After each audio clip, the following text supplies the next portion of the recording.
जाते हैं। और ये हमेशा फॉलो कीजिए, ज़्यादा धूप में अगर ज़्यादा तेज़ धूप पड़ रही है तो कुछ ढक दीजिए, अदरवाइज़ गमलों को आप साइड में रख सकते हैं, तो उनको अलग रख सकते हैं कहीं उठा के छाया वाली जगह। क्योंकि देखो गर्मी का टाइम है, जब हम इंसान आधा घंटा अगर धूप में रहते हैं तो हम जलकर आधे हो जाते हैं। अगर आप लोग भी कोई खड़ा कर दे धूप में कम से कम 5 या 10 मिनट के लिए तो क्या हालत हो जाएगी। और ये पौधे बेचारे कितना देर धूप में रहते हैं, तो इसीलिए मैं इनको चुन्नी से थोड़ा सा ढक देती हूँ, या कोई पतली चादर से ऐसे कुछ कर दो कि मतलब धूप। और इस वाले बालकनी में मेरे 2-3 घंटे धूप आएगी, इसके बाद धूप चली जाएगी। और ये मॉर्निंग की धूप बहुत तेज़ थी, तो इसीलिए मैंने वो मतलब ढक के रख दिया। तो अब इधर आई हूँ मैं किचन में, और यहाँ पे मैं वाटरमेलन काट रही हूँ। और ये क्यों काट रही हूँ, क्योंकि जैसे मॉर्निंग के टाइम पे ना बच्चे जैसे अभी चाय वगैरह का थोड़ा सा कम है, कार्तिक कम लेता है चाय में, तो वो सुबह फ्रूट वगैरह कुछ ऐसा ले लेता है और अच्छे भी लगते हैं। ये जो इसके छिलके होते हैं ना, मैं काट के फिर वही बता रही हूँ, मैं गाय के आगे डाल देती हूँ, जिससे कि उसमें आ जाते हैं, गाय माता खा लेती है। सुबह के टाइम हमारे यहाँ गाय घूमती रहती है, तो इस वजह से मैं जल्दी कट कर लेती हूँ और ये सब छिलके उनके गाय के आगे डाल देती हूँ। और जो बचा हुआ वाटरमेलन है, इसके लिए हमें क्या करना है, तो कोई साफ़ सुथरी पॉलीथीन ले लो। अगर नहीं है कोई वैसे वाला जो पॉलीथीन रैप आता है, अगर नहीं है घर में, पॉलीथीन नहीं है अवेलेबल होता कि ज़रूरी नहीं है हम चीज़ें बाहर से खरीद कर ही लाएँ, जो घर में है जैसा है हम उसको भी यूज़ कर सकते हैं। तो यहाँ पे इस तरह से इसको रैप कर सकते हैं और फ्रिज में रख सकते हैं, तो आप देखना ये बिल्कुल फ्रेश निकलेगा। तो चलिए, यहाँ तरबूज कट गया है और अब मैं लग रही हूँ सीधा खाना बनाने की तैयारी में, क्योंकि अब मेरे यहाँ जैसे नाश्ता वगैरह नहीं बनता। बच्चे जैसे मॉर्निंग वॉक वगैरह चला जाता है, कार्तिक जिम चला जाता है, हम लोग भी ने भी नाश्ता स्किप कर रखा है, मतलब ज़्यादा हैवी नहीं, तो सीधा डायरेक्ट खाने की ही तैयारी चल रही है। और जब मन करता है तो मैं बना देती हूँ। जैसे कल मैंने आलू के पराठे बनाए थे, परसों उत्तपम बनाया था। तो अभी मैं यहाँ दाल चढ़ाऊँगी, अरहर की दाल, और इसमें मैं आधी आमी डालूँगी।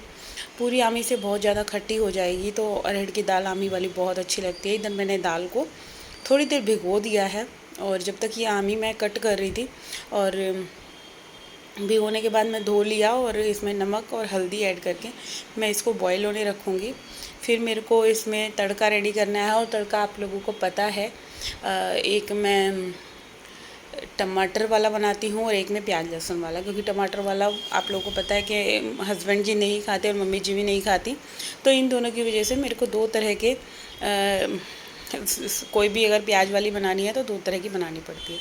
तो यहाँ रफली मैं चॉप टमाटर कर लूँगी जल्दी जल्दी से, और इसमें 2 हरी मिर्च कट करूँगी।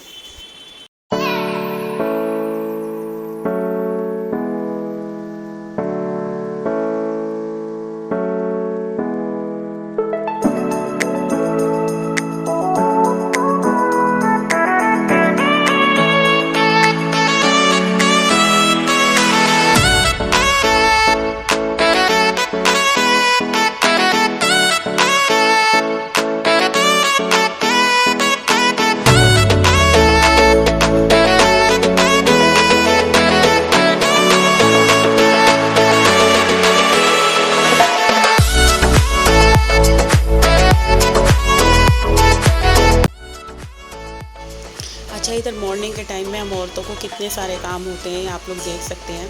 और क्या हुआ था, दाल में ना थोड़ा सा पानी ज़्यादा हो गया था, और जैसे सीटी आई तो पूरी गैस मेरी गंदी हो गई थी। और अब इसको साफ़ करने में ना बड़ा टाइम लगता है। क्या होता है, जब हल्दी के दाग थोड़े से बाहर फैल जाते हैं ना, तो जब मेरे पास बहुत टाइम है तो मैं सोच रही हूँ क्यों ना मैं दाल चावल जल्दी से रेडी कर लूँ। तो इधर मैंने फ्राई पैन में मस्टर्ड ऑयल डाला है, और इसमें मैं राई, कड़ी पत्ता, साबुत एक लाल मिर्च, हींग और ये सब चीज़ें डाल के मैं तड़का रेडी करूँगी। तो बहुत ही अच्छी सिंपल देसी दाल बनेगी। दाल और चावल गर्मियों में किसको अच्छी नहीं लगती खानी। और मेरे यहाँ तो मैक्सिमम टाइम मतलब चावल तो बनते ही बनते हैं। राजमा चावल हो गए, दाल चावल हो गए, ये चीज़ें बच्चों को बहुत अच्छी लगती हैं। और हफ्ते में 3 या 4 बार राइस तो बनने मतलब ज़रूरी ही हैं, समझ लो, क्योंकि बच्चों को जो पसंद होता है मैक्सिमम टाइम वही बनाना ज़्यादा बेटर है। तो अभी ये तेल गर्म हो गया है।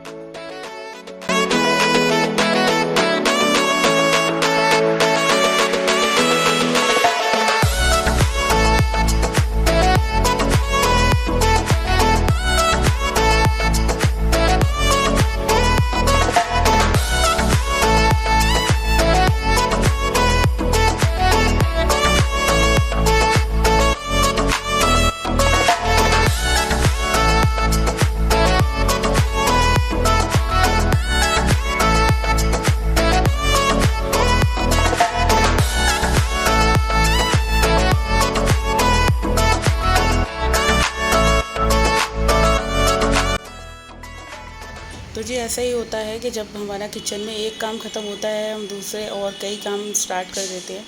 तो अभी फ़िलहाल मैं यहाँ पे आटे का भी काम ख़त्म कर लेती हूँ क्योंकि मम्मी जी खाएंगी रोटी। तो उनके लिए मैं मल्टीग्रेन आटे की रोटी बना रही हूँ। और मल्टीग्रेन आटा बहुत अच्छा होता है, आप लोग भी हो सके तो अपने खाने में स्टार्ट कीजिए। और नॉर्मल गेहूं की रोटी खाना अवॉइड कीजिए क्योंकि गेहूं वैसे भी कम खाना चाहिए और उसकी जगह मल्टीग्रेन आटा आप खाएंगे तो वो हेल्थ के लिए भी अच्छा है। और यहाँ पे ये आटा मैं गूंद के अभी ये साथ के साथ, अच्छा इस आटे को गूंदने में ज़्यादा टाइम नहीं लगता, बहुत जल्दी ही 2 मिनट में आटा गूंद जाता है क्योंकि बहुत सॉफ्टली ये आटा एक अपने आप में ही हल्का सा पानी लगता ही बहुत अच्छे से गूंद जाता है। तो इधर मेरा आटे का भी काम हो गया है और दाल में एक तरह का तड़का रेडी हो गया है। और अब मैं काट लूँगी यहाँ पे प्याज लहसुन वगैरह क्योंकि कार्तिक को प्याज लहसुन वाली दाल बहुत अच्छी लगती है क्योंकि बच्चों की फरमाइश जो हो वो बनानी चाहिए। तो अभी यहाँ ये टमाटर का मसाला बिल्कुल अच्छे से भून लूँगी और दाल में भी सीटी है जब तक ये मसाला। तो जी अभी फ़िलहाल टाइम हुआ है, ये 9:30 बजे का टाइम था और मेरी दाल उबल चुकी है और एक टमाटर वाला तड़का रेडी हो गया है और इसके बाद मैं प्याज कट कर रही हूँ। तो जी हम औरतें होती ही ऐसी हैं कि मल्टीटास्क वुमेन कह सकते हैं आप लोग के, इतने सारे काम एकदम फटाफट फटाफट करने को तैयार हो जाते हैं कि क्या होता है जब पता है हमें काम हमें ही करना है। और जब काम हमें ही करना है तो क्यों ही लेट करें, क्यों ना फटाफट कर लें। और बोर होके भी काम करना है और बिना बोर हुए तो क्यों ना खुश होकर और अच्छे मन से भी पॉजिटिव होकर अपने घर के काम करेंगे तो एक सुकून मिलेगा, काम सारे अच्छे से होंगे और मन लगेगा अपने घर के काम करने में बहुत अच्छा। एक क्या होता है, पॉजिटिविटी से आप काम करते हैं, खाना बनाते हैं तो उस खाने का भी टेस्ट अलग आता है। और कभी आप नोटिस करना, अगर एक कहते हैं ना सैड मूड से या मन अच्छे मन से खाना हम जब नहीं बनाते तो उस खाने का भी स्वाद वो वाला नहीं होता, नमक ज़्यादा हो जाएगा या मिर्च ज़्यादा हो जाएगी, ऐसी चीज़ें होती हैं। अगर पॉजिटिव मन से हम खाना बनाते हैं, खुश होकर बनाते हैं और एक कहते हैं ना कि पूरा अपना जो माइंड होता है पूरा कंसंट्रेट करके हम खाना बनाते हैं तो उस खाने का स्वाद अलग ही होता है। तो इधर आज जो दाल चावल बने थे वाकई में बहुत अच्छे बने थे। कई बार मेरे साथ भी ऐसा होता है, बहुत बार मेरा मन नहीं होता खाना बनाने का या मूड स्विंग होता रहता है, सबका देखो इंसान है, प्राकृतिक का नियम है, कभी खुश भी होती हूँ कभी सैड भी होती हूँ, बट करती हूँ अपने आप को भी पॉजिटिव और अपने आप को थोड़ा सा खुश रखने की कोशिश करती हूँ। कई बार मन बहुत उदास हो जाता है कि यार क्या ये बोरिंग सी लाइफ है, रोज़ यही झाड़ू पोछा कपड़े खाना। तो हर एक औरत होती है, हर एक इंसान होता है अपने काम से, सभी दुखी हैं आज के टाइम में, ऐसा कोई नहीं है जो नहीं दुखी है। चाहे कोई बड़े से बड़ा रिच बंदा देख लो या गरीब से गरीब देख लो, सब अपनी लाइफ से डिसअपॉइंट हैं। तो ज़्यादा डिसअपॉइंट नहीं होना चाहिए क्योंकि अपने से नीचों को देखोगे तो लगेगा कि हाँ भगवान ने हमें बहुत कुछ दिया है और ऊपर वालों की तो देखो होड़ कर ही नहीं सकते, पता नहीं किस पे क्या क्या है।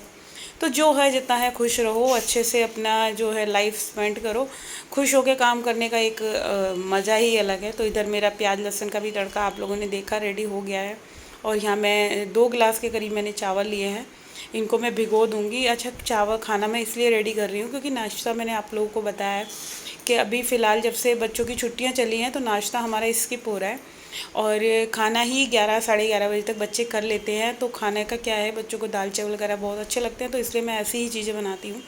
और कल मैं बनाऊँगी राजमा चावल जो कार्तिक को बहुत पसंद है। तो मैंने आपको बताया कि राजमा चावल हो गए, दाल चावल हो गए, बच्चों को बहुत टेस्टी लगते हैं और इसी वजह से मैं ऐसी चीज़ें ज़्यादा बनाने की कोशिश करती हूँ कि बच्चे मन से खा लें चीज़ें। तो अभी बारी आती है, हमारे जो दाल बन गई है, दोनों तरह के तड़के रेडी हो गए हैं, वो अभी सीटी निकाल के मैंने तड़का लगा दूँगी। और जब तक मैं क्या करती हूँ, जो ये मेरे बर्तन हुए हैं तो फटाफट से इन बर्तनों को साफ़ कर लेती हूँ। तो काम जब खुद ने करना है तो बोर होना क्या और मन को मनाना क्या। तो अभी यहाँ सबसे पहले जो कांच के मेरे बर्तन हैं या कप हैं कुछ भी हैं उन सबको धो धोकर मैं अलग रखूँगी। और गैस के ये क्या हुआ था, जो ये स्टैंड है इस पर थोड़ी सी चाय और वो क्या कहते हैं दाल का पानी गिर गया था तो इसको भी मैं धो दूँगी।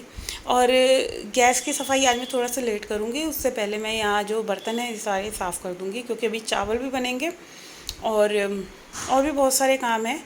तो अभी फ़िलहाल जल्दी से ये बर्तन साफ़ कर लेते हैं, क्योंकि अभी मेरे को घर की क्लीनिंग करनी है और घर का भी मैंने कुछ भी काम नहीं करा है, क्योंकि पहले मैं सोच रही थी किचन का काम से मैं फुर्सत पा लूँ, और कपड़े मेरे धुल गए थे। हाँ, और ऐसा ही होता है, रोज़ाना का मेरा रूटीन यही है कि जल्दी जल्दी से काम करने की कोशिश रहती है। हाँ, टाइम फिर भी चाहे जितना मर्ज़ी लग जाए, चाहे 12 बज जाए चाहे 1 बज जाए, और जब ये सब काम हो जाते हैं तो तसल्ली बहुत होती है कि हाँ, आज का दिन अच्छा निकला, मतलब काम कितने स्पीड से करा और कितने टाइम में करा और क्या क्या करा, ये काउंट करती रहती हूँ मैं।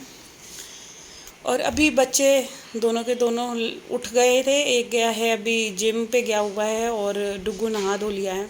तो बच्चों को भी देखो छुट्टियों में उठा ही लेना चाहिए, क्योंकि बच्चों का रूटीन बिल्कुल ख़राब नहीं होने देना। और अभी जब बर्तन साफ़ हो रहे हैं तो मैं सिंक को भी बिल्कुल साफ़ कर लूँगी, क्योंकि ये देखो एक आदत है छोटी छोटी सी, कि जो भी काम कर रहे हो आप किचन में, तो हाथों हाथ अगर ये सब चीज़ों को भी करते रहोगे तो काम ज़्यादा पेंडिंग नहीं होंगे। और साथ के साथ देखो जितना काम हो जाए वो ज़्यादा अच्छा है।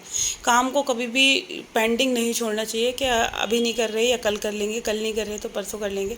तो कोशिश यही रहती है कि स्टेप बाय स्टेप सारे काम को, किचन के हो गए या घर के और भी कोई काम हो गए, झाड़ू पोछे से लेके सारी चीज़ें, तो इन सब को मैं टाइम टू टाइम करती रहती हूँ। तो अभी बर्तन इतने सारे हो रहे हैं, और अभी इसके बाद जो ये बनेंगे उनको भी मेरे को, जैसे कढ़ाई कुकर वगैरह ये सब होंगे, वो भी खाली करके साफ़ करने हैं। तो अभी एक बार के बर्तन मैंने सोचा चलो साफ़ कर लेती हूँ, क्योंकि सिंक ना भर गई थी, ओवरलोडेड हो रही थी, तो फिर यही लगता है कि ज़्यादा जब बर्तन हो जाएंगे तो फिर वो सिंक में आएंगे नहीं। तो अभी जो जितने हैं उतने बर्तनों को जल्दी से साफ़ कर लेती हूँ। और क्या होता है, बर्तनों को अगर आप एक चीज़ नोटिस करना, अगर साथ के साथ साफ़ करते रहोगे ना, कभी भी बर्तन ज़्यादा मेहनत नहीं लगेगी। क्योंकि जैसे बर्तन रखे और रह जाते हैं ना काफ़ी देर के, और उन पे फिर खाना वगैरह या जूठन जमने लग जाती है, तो ये रहता है कि जूठन जम जाती है, फिर ज़्यादा मेहनत करनी पड़ती है। तो इससे तो अच्छा है कि बर्तनों को अगर साथ के साथ जो भी हो रहे हैं उनको साफ़ करते रहें, तो ज़्यादा बर्तनों पर मेहनत भी नहीं करनी पड़ेगी, और बहुत ही आराम से ये सारे बर्तन साफ़ हो जाएंगे। तो चलिए, यहाँ बर्तन भी साफ़ हो गए हैं, और चावल जो मैंने धोए थे और भिगोए थे उनको मैं अभी जीरा राइस बनाऊंगी, क्योंकि ज़्यादातर बच्चों को जीरा राइस बहुत अच्छे लगते हैं, दाल चावल हो गया या कुछ भी हो गया XYZ। तो अभी यहाँ जो ये काउंटर टॉप है इसको भी मैं पूरा सही से साफ़ कर लेती हूँ। और अभी तक का ये मेरा रूटीन था, जो मॉर्निंग में किचन का 1 से 1.5 घंटा जो लगा ये किचन में। और इसके बाद अभी मैं जो सारे बर्तन हैं इनका पानी वगैरह सूखेगा, उसके बाद इनको लगा दूँगी। तो जी चलिए, यहाँ पे करते हैं अपने इस वीडियो का एंड। आई होप आप लोगों को अगर ये मेरा वीडियो थोड़ा बहुत भी अच्छा लगे तो जाते जाते चैनल को सब्सक्राइब कर देना, वीडियो को लाइक कमेंट शेयर करना ना भूलिएगा। और जो भी फर्स्ट टाइम विज़िट कर रहा है तो प्लीज़ सब्सक्राइब ज़रूर करते हुए जाना। और कल फिर मिलते हैं एक और नए